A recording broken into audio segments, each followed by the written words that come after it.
listen to people, act, reacting. And we all started doing that to each other. And we became a family. And I know you say, what is it that I want to come back for because of all this other stuff? Not the people. It is the people. I got to be honest with you. I want to come back for the people. It's the best. Thank you, Christian. And we'd love to have you back here to do more projects. Now, my next question will be for Miss Samantha.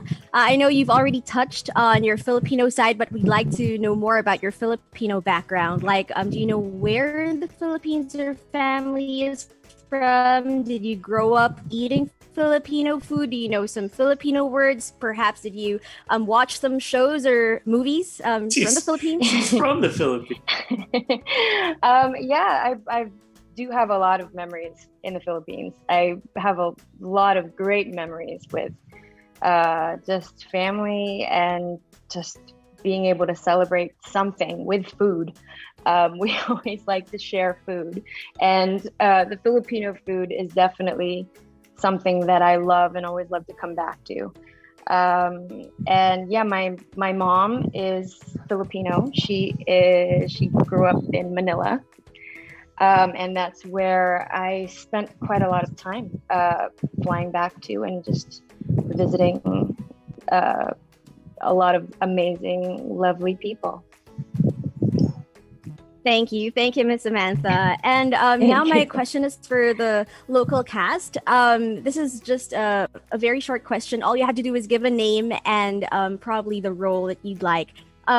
Since this huge collaboration project has happened, it's not impossible that in the future we'd be working with more international actors in the future. So do you have a dream collab with a specific actor or actress in mind that you like? And if ever, which actor and what role would you like? Maybe we can start with Sir Art.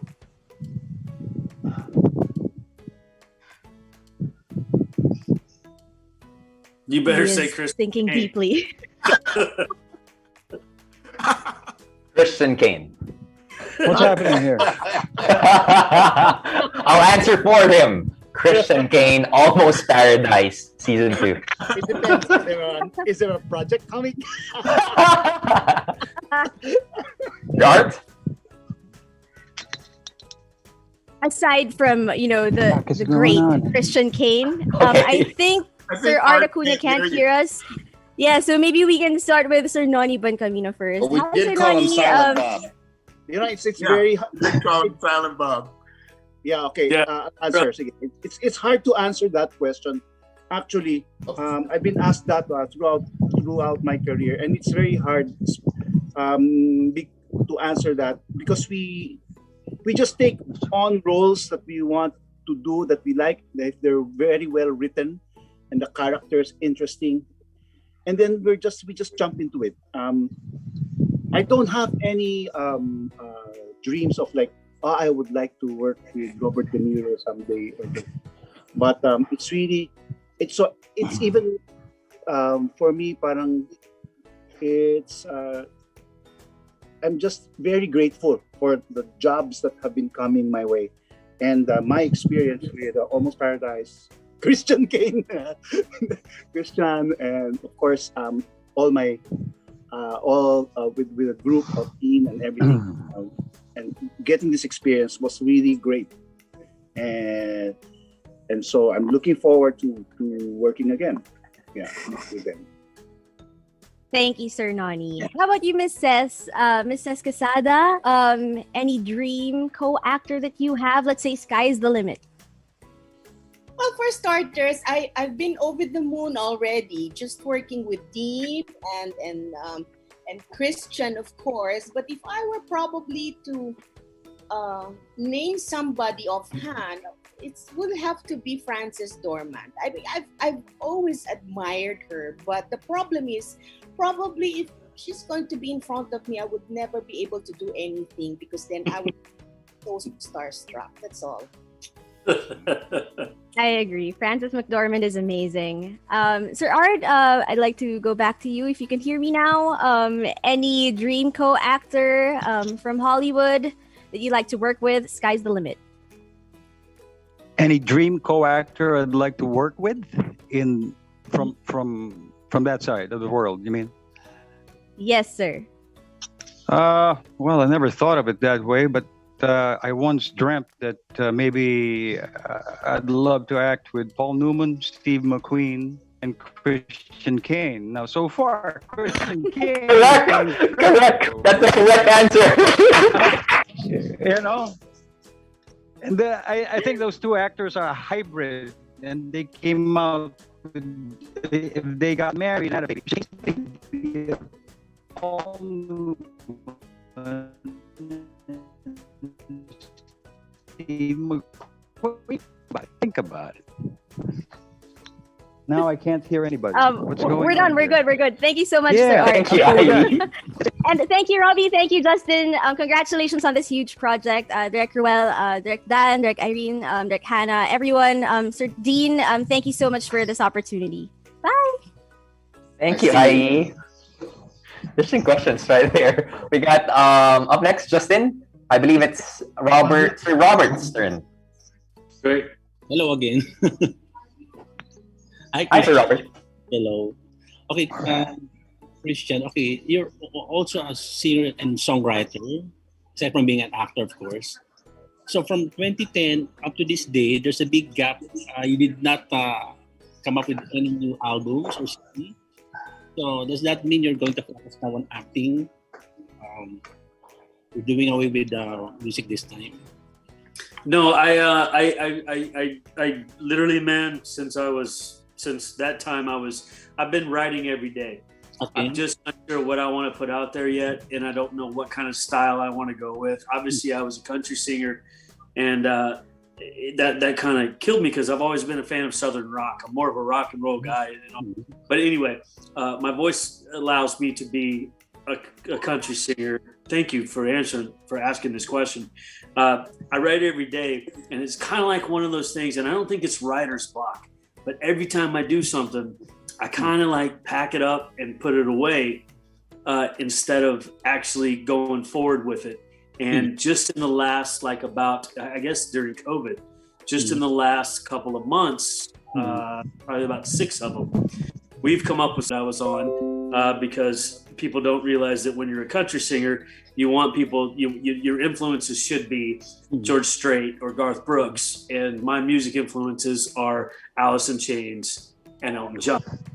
And I always thought the music and Elton John wrote the music, but it wasn't that. It was, Jerry Cantrell wrote the music for Alice in Chains and Bernie Taupin wrote the music for Elton John.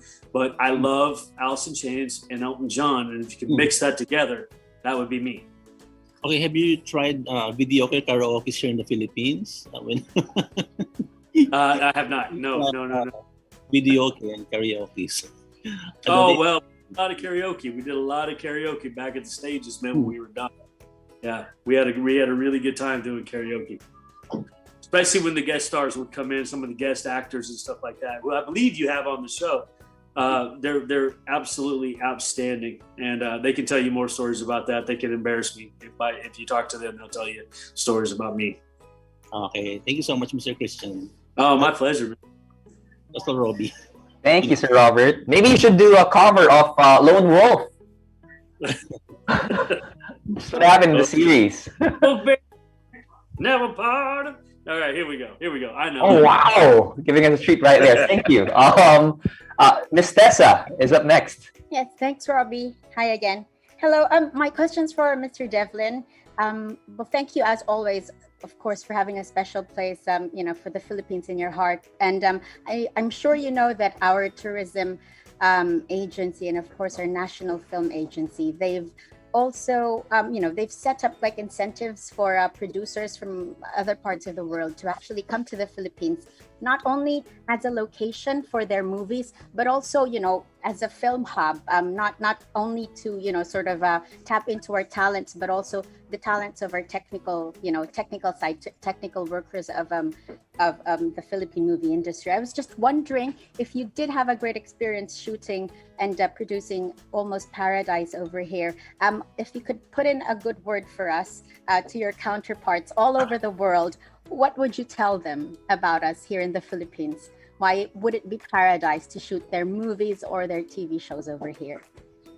Well, first of all, I tell everybody it's horrible because I want want to corner the market.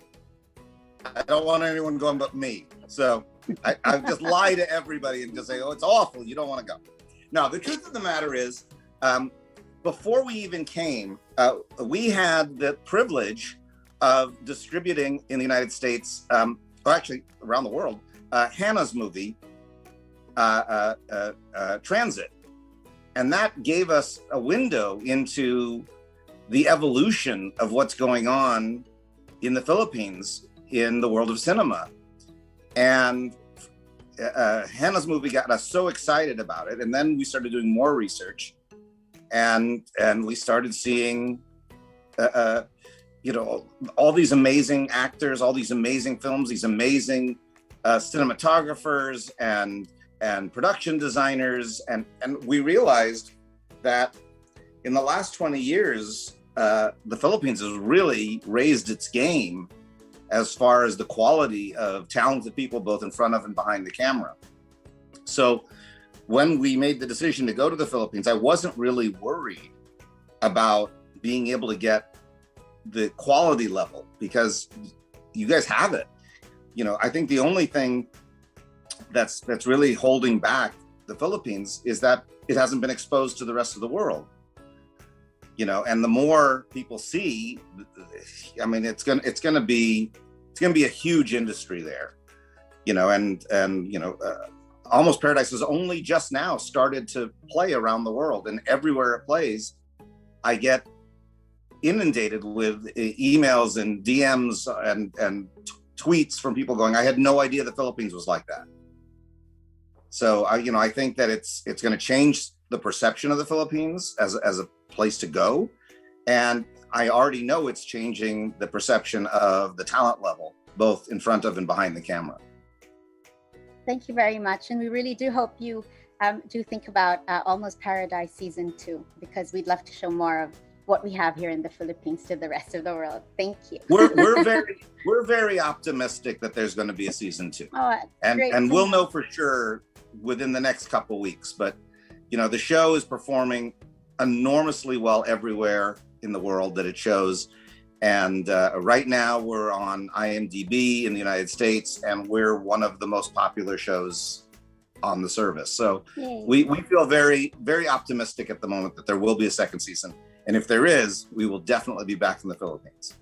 Thank you very much. For my next question, I'd like to ask Mr. Kane. There's no question about your coolness, because you wouldn't be a lead of an action series if you weren't. But we just wanted to know if you could rate Art Acuña's coolness. What would that be? That's a good question. All right, here you go. I'm gonna rate everybody's coolness for you right now.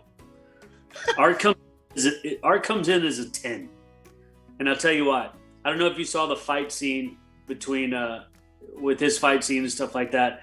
I didn't know the cat could fight. Sorry about that. I think something just clicked off. I didn't know he could fight. He's just the epitome of coolness, the way he does stuff, the way he holds his gun. And he takes a long time on this kind of stuff. He takes a long time on it, and he ends up getting it done. And the coolness of Art goes a little bit above 10. Now I'm going to rate Nonie. Nonie is right around a 9.5. And the only thing I have of Nonie is that he's just such a nice guy in real life. He's so nice. He's just, when you think of the chief of police there, it's unbelievable. He's just unbelievable when it comes to that role. And that 0.5 is only because I know him in real life, and he's so damn nice, it's ridiculous. Now, Samantha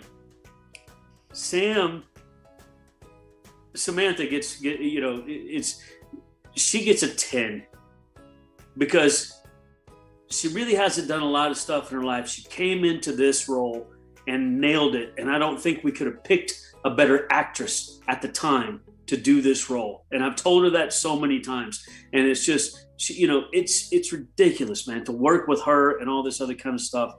She gets a 10. Cess is, right around a 7, and she adds 3 more to be a 10, just because of her attitude and what she did. And I love her more than anyone else in the entire world. I just loved working with her. Anytime I got a script and it said, it's you and her, I was just like, oh my God, thank God she's back and we're going to do this stuff. And I think that actually kind of helped make the show, to be honest with you. She's the only one that really knew Alex as Alex. And so, you know, it's just hands, the Filipino actors that we got for the show, it's unbelievable, the talent that we got. And I want to make that really known to everybody else. It's just, we got really, really, really lucky, because I don't think anybody knew that there was this much talent out there, and there's so much talent, it's ridiculous. Thank you for that question. Thank you. Thank you too. Thank you, Miss Tessa. Beautiful question right there. Now let's talk about coolness. And one of the things which makes this show really, really cool are the shots. I want to ask Director Pao and Sir Diego, can you take us through the process of selecting the shots, the great montage? I mean, every scene is so beautifully created and selected. Direct Pao? Oh, hi everyone. Hey, we Christian. I didn't even know you were here. What's up, my man? It's so good to see you. Yeah, so to answer that question, it's really about collaborating with the directors. I mean, the shots are, we choose the shots because we have prep, and there's proper prep time, which is what was great with this show, I guess, compared to other things that we usually, are processed here. So there's a lot of prep, and directors like Francis or Mark Roskin and all of them, Hannah, Irene, and Dan, they would give me shot lists, and everyone is so collaborative on this, and even working with these actors, like, top notch. I mean, the level of professionalism, like I learned from Christian with the camera, everything. So the actors work with you, the directors work with you to get that shot, and then to light the beautiful sets of Diego. It was just amazing. So yeah, that's the process basically. Diego, do you want to add on to that one? How do you prepare these magnificent sets?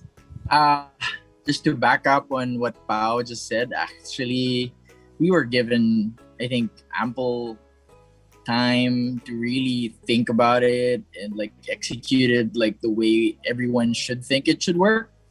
But I think it's also like a competition between me and Pao. It's like I can't come up with something that's not good, and he can't light it up.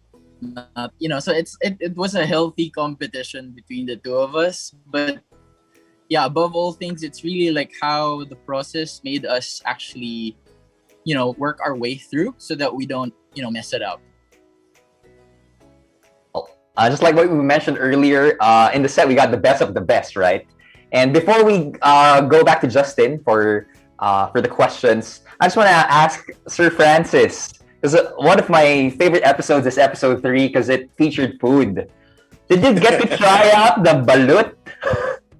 I gotta tell you, I'm gonna give, for coolness, I'm gonna add one more point for Christian Kane, because he ate the balut with full force. Oh. And I'm ashamed to admit that I did not try it, but season 2, I'm in. Me and Christian are gonna sit there with tequila or whatever it takes. I'm gonna do it. I didn't do it season 1, but I'm gonna do it. Looking forward for that one.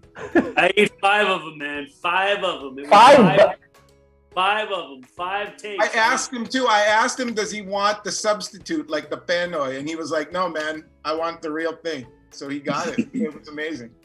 And it shows. Oh, that's why your knees are so strong. Let's get back to you, Justin, with those questions. Other things we won't talk about, but yeah. Let me read the question from Miss Dinah Ventura of the Daily Tribune and Vanessa Balbuena of the Freeman newspaper. Their question is kind of similar. For Christian, what do you like most about the Philippines, and what are your fondest memories in Cebu? To answer that question, I'll be very direct and to the point. I love the people that I worked with there. I love the professionalism of them. I love the wanting to make art that was in their bones and was in their blood, and then came out, with what we did. And I just loved working with the people there. I've never been a foreigner. That's usually we're the Americans. We're in America. You guys come here to do this stuff. I was sent there, and I'm the only guy there, and I was greeted with open arms. I was greeted with open arms everywhere I looked. I had open arms, and I can't say enough about the people that accepted me to be in their group and do this kind of a project, man, to make the Filipino people look really great, and also to show that this backdrop that we had was unbelievable. It is some of the most beautiful places in the world, and we got to show that. And it literally became an actor. The Philippines, where we filmed, it became one of the guys on the call sheet. It was an actor in the movie, and you see it. And so I'm so thankful for that. The Philippines has more than 7,000 islands, and Cebu is just one of them. How do you find, particularly Cebu, how do you find the place? I love Cebu. I love Cebu. We were in Mactan a lot of the time. And I just absolutely loved it, man. It was very beautiful. I went, I got my diving license there. It was incredible, and it's. I think it was rated. Am I wrong to say that Cebu was rated the #1 airport in the world? I don't know. You have to check your facts on this, but I think it was like the #1 most beautiful airport in the world that everybody got to fly into. A lot of actors came from Manila, so they got to land in Cebu, and then we took them to where they were going and come to see us and stuff like that. And Seth can speak more to this, but I think that it was literally one of the most beautiful airports in the world is in Cebu. So there you go. Thank you, Christian. We're happy to hear that you really enjoyed Cebu. The second question of Vanessa from the Freeman, it's a local newspaper in Cebu. Her second question is, did you really, how did you honestly find the bakasi or the local... The eel. The eel, yes. The eel dish. Yeah. Well, I gotta be honest with you. I can't consider myself a foodie, which I do consider myself, without trying everything. And it wasn't bad at all. It was one of the best soups I've ever had. They actually made it. The person on the set made it. I can't remember her name right now. God bless her. And she made the soup. She made the soup at home before. I ate it. I had it. I ate a lot of it. I didn't know you weren't supposed to eat the bones, and so I just crunched it up and ate it. But it was one of the best soups I've ever had in my entire life. And I actually asked for more, and I actually took a cup on the way home. That's good to hear. And Robbie, down to our last set of questions, and it will come from Leah Ocampo of whatsup.ph. Hello, hi. So this one is for Mr. Kane. So the chemistry between you and your Filipino co-actors is commendable. You guys look so natural together. You work so well. And we understand that you guys did like a chemistry reading in pre-production, but it's still different when you're finally on set to shoot. The camera is rolling. You guys are in your costumes. So do you still remember the first time shooting a scene with them? Can you share to us what was it like? I sure can.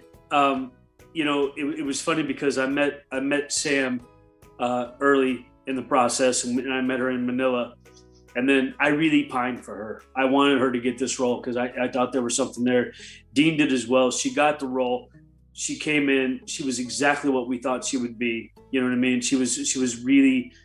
She read everything. She studied everything. Me and Sam would go over stuff sometimes, and do all this stuff. And she was just perfect for the role. She had a toughness about her that I don't think anyone else could have had. You know what I mean? There was a toughness about her in the beginning. There was a toughness about us in the finish. It was crazy, man. And she was the perfect person for this role. I don't think they could have cast a better person anywhere in the world. I just think she's that good. With Art, I literally was telling Dean, and Dean can back this up. I was like, stop auditioning people. We've got the guy. Art was in there on the audition. I was like, this is the dude. This is the dude. And I'm like, I looked at Dean. I'm like, no. And he was like, Kane, calm down.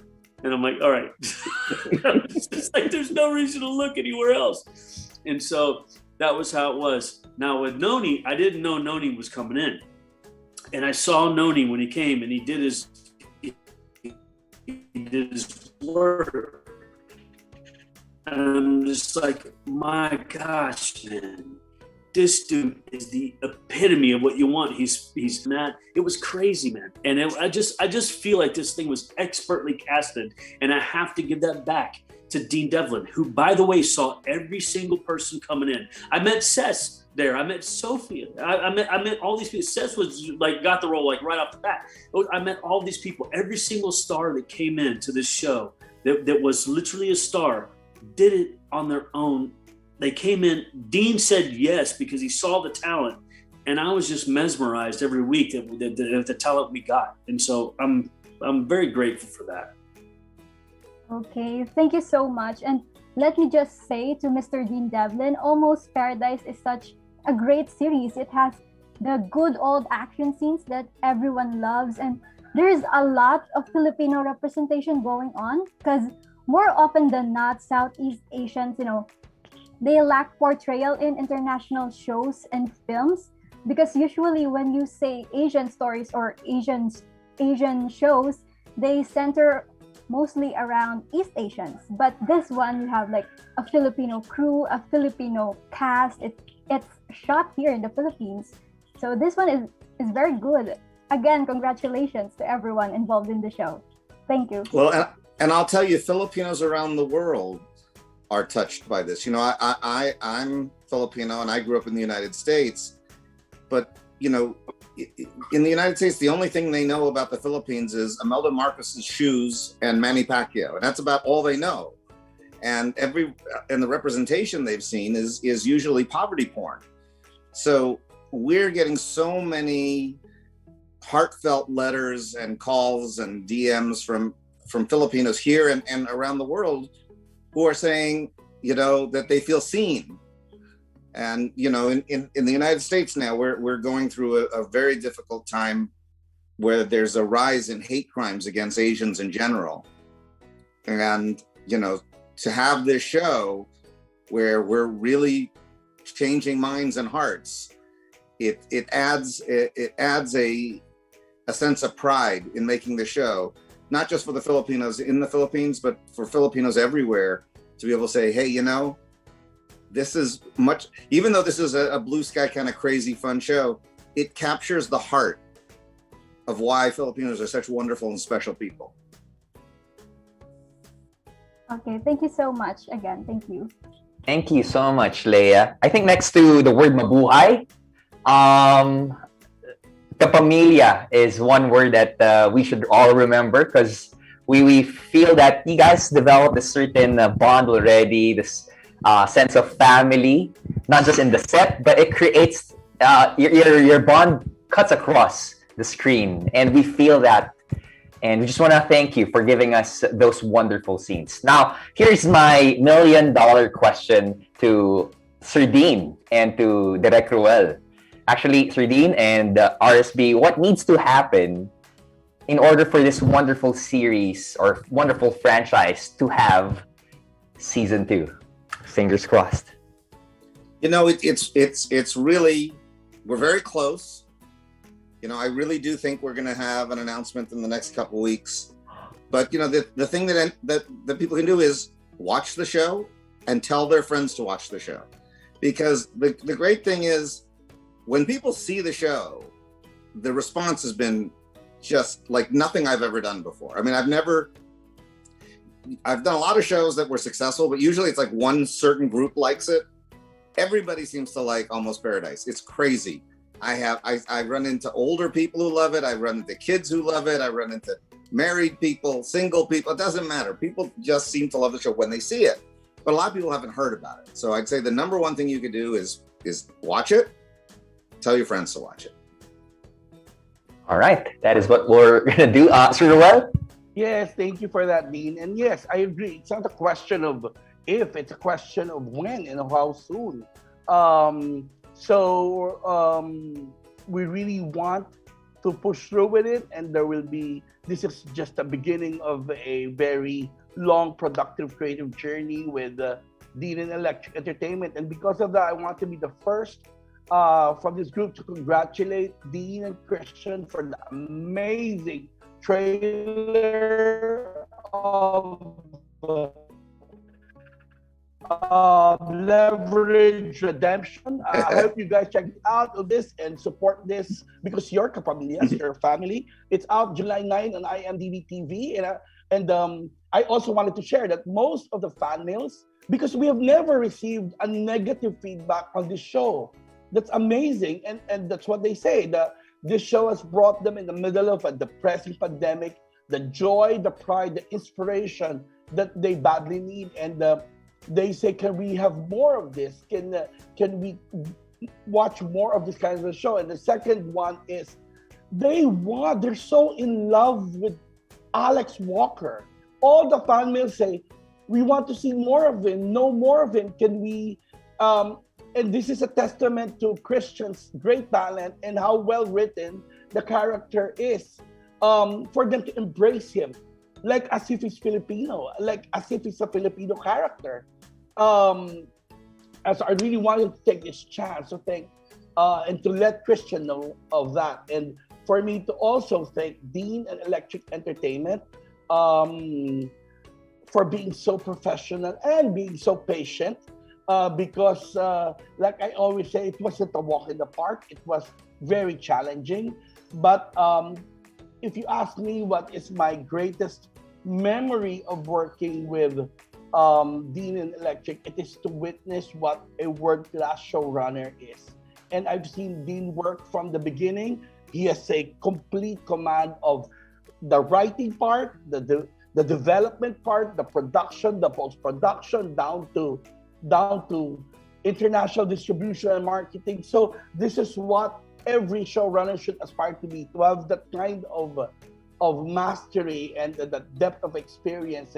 And I really wanted to thank him for showing us the way and for being a role model and for inspiring us to work harder. So again, to Dean and Electric, Francis, Tish, everybody, thank you. Obviously, we want to work with you guys again. Well, I do want to just also say to Roel's point about the timing of it being seen in the Philippines. You know, I want to give a lot of that credit to Corey, because contractually it wasn't supposed to go on for quite some time. And Corey called me and said, look, the Filipino people need this right now. Can we move up the date? Can we do it earlier?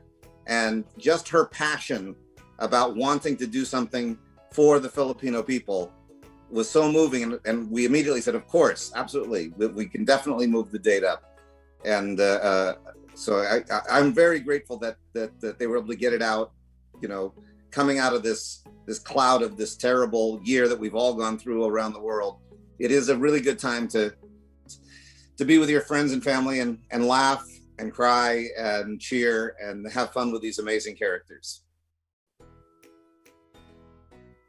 On that note, Sir Dean, thank you so much for everything, for trusting ABS-CBN to work with the best in the world. Maraming salamat po. To all the people who are watching, to all of our friends from the media, thank you for being right here. I just want to say thank you to Sir EJ Malyari, Direk Will, Ro, Miss Mercy, Sir Digo, Sir Pao, Direk Irene, Direk Hannah, Direk Dan, Direk Ruel. Maraming salamat po to Miss Ses, Sir Nonie, Sir Art, Miss Samantha, to Miss Patricia, Sir Francis de la Torre, Mr. Dean, and Sir Christian, to more balutes, to more eels. And I just want to thank everyone. Okay. I just want to remind everyone that the next few episodes will be really, really awesome. Talagang another milestone achievement of ABS-CBN and Almost Paradise. Please, let's all celebrate the triumph of Filipino talent all over the world. Maraming salamat po sa lahat ng mga kapamilya, media po natin ngayong hapon. Naway, tulad ng sinabi nila kanina, ipakalat po natin ang galing ng Pilipino sa buong mundo. At sa mga kapamilya viewers, patuloy po nating suportahan ang last 2 episodes ng Almost Paradise every Sunday, 8:45 p.m. sa Kapamilya Channel, Kapamilya Online Live, A to Z Channel 11, at sa I Want TFC. Now, remember, if you're in dire need of help, remember, these guys got your back. All you gotta say is the magic word, avocado.